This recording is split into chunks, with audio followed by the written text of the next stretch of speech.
C'est une déclaration qui sera peut-être, et même sans doute passée inaperçue. Le secrétaire général de l'ONU a déclaré que l'effondrement était commencé. L'effondrement, c'est par référence à un livre sur le sujet, très abondant, qui a une dizaine d'années, qui raconte comment, dans le passé, des civilisations se sont effondrées sous les coups d'un événement climatique ou d'un dérangement de l'écosystème qu'eux-mêmes avaient provoqué. Par exemple, les Mayas déclenchant leur catastrophe en brûlant une part trop grande de la forêt dont ils se servaient pour produire du plâtre. Par exemple, des populations nordiques disséminées par des famines parce qu'elles refusaient de consommer tel ou tel aliment. Bref, et bien d'autres encore. L'effondrement est donc un mot très grave et il correspond à ce que, pour ma part, je pense aussi, de la façon avec laquelle le changement climatique, qui est dorénavant irréversible, va produire sur les sociétés humaines, telles qu'elles sont aujourd'hui, c'est-à-dire organisées par le capitalisme, avec un faible niveau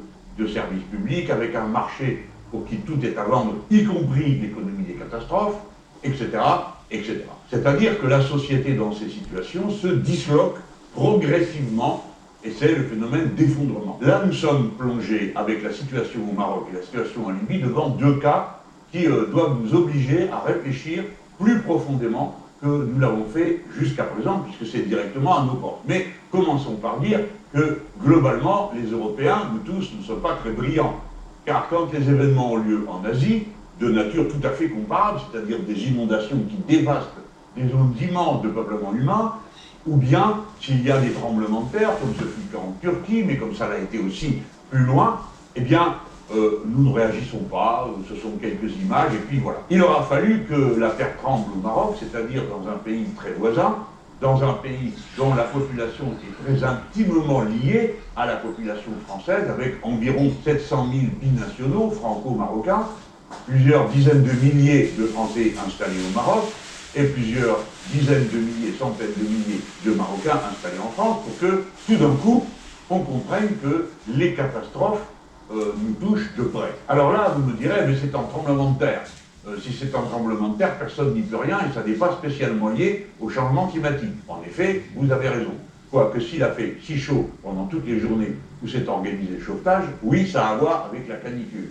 Et s'il a à ce point manqué d'eau dans toute cette zone, oui, ça a à voir avec la sécheresse qui frappe le pays. Mais laissons cela de côté. Qu'est-ce que cela appelle comme réflexion? D'abord, le fait que l'entraide est la première vertu des situations de catastrophe. L'entraide se construit, l'entraide se cultive par des mœurs, par une culture, par des mots d'ordre, par des lectures, par des habitudes de vie, par un rapport à la société qui n'est pas celui auquel, jusqu'à présent, les gens sont préparés par l'égoïsme social, l'admiration pour les parasites multimilliardaires du monde et les fortunes accumulées à toute vitesse, nonobstant l'extrême pauvreté qu'elles répandent autour d'elles. Si bien que cette entraide, nous devons comprendre à quel point il nous reste à en produire par notre façon d'agir, notre façon de penser, la morale que nous mettons en action. Je dis bien la morale, c'est-à-dire ce qui a à voir avec la discrimination du bien et du mal. Le mal, c'est l'égoïsme social, c'est l'indifférence aux autres. Le bien, c'est la volonté d'intervenir pour aider, pour secourir, pour vivre ensemble, car naturellement, et fort heureusement, la vie n'est pas faite que de situations extrêmes et de dangers. Elle est aussi faite de ces milliers de petits bonheurs qui, mis en partage, accélèrent, augmentent, approfondissent la culture de l'entraide. Voilà ce que nous avons appris du Maroc, et plus précisément des Marocains. Parce que ce qui est frappant, c'est que dans un pays qui, comme le nôtre, connaît des conflits sociaux extrêmement rudes, connaît des situations politiques de tension, connaît des clivages liés, non pas à la religion, mais aux ethnies, aux cultures, qui dans d'autres pays provoquent des divisions terrifiantes entre les populations.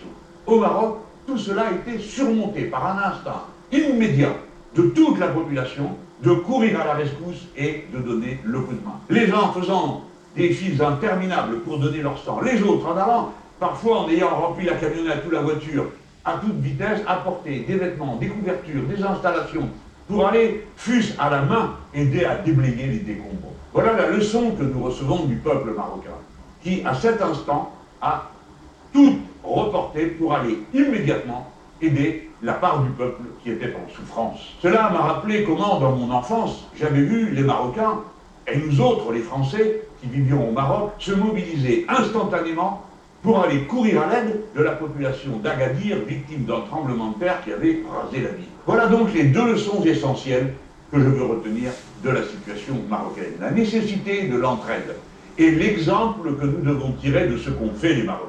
La troisième chose que nous devons avoir à l'esprit, c'est que le Maroc est une nation souveraine, qu'elle a, par le niveau d'éducation qui a augmenté, par le nombre de ses techniciens et de ses spécialistes, la capacité de gérer les crises, et qu'il faut définitivement ranger au magasin des vieilleries l'arrogance qui consiste à penser que nous devons, nous par-dessus tout, être présents avant tout le monde, parce que sans nous, il n'y aurait pas de secours possible. Ce n'est pas vrai. Tout au contraire, nous devons dénoncer l'arrogance de ceux qui se comportent de cette façon. Pourquoi? Parce que le tremblement de terre a eu lieu dans la nuit de vendredi à samedi.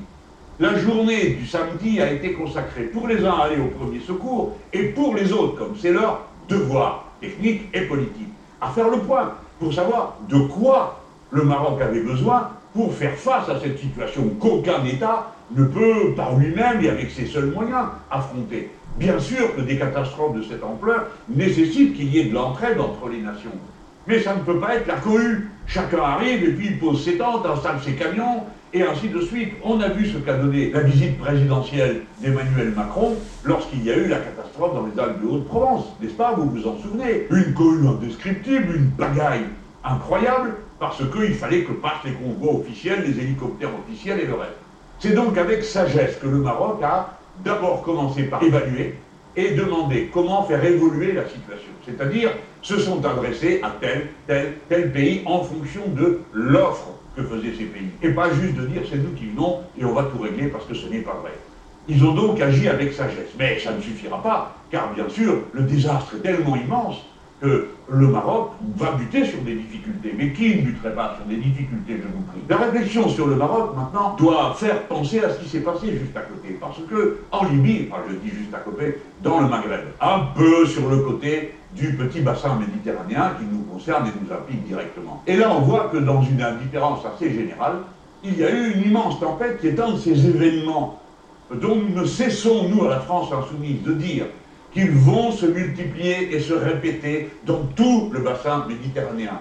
Il faut comprendre que la Méditerranée est une mer quasi fermée. Elle est ouverte sur l'océan mondial, c'est-à-dire sur l'Atlantique, par le seul détroit de Gibraltar.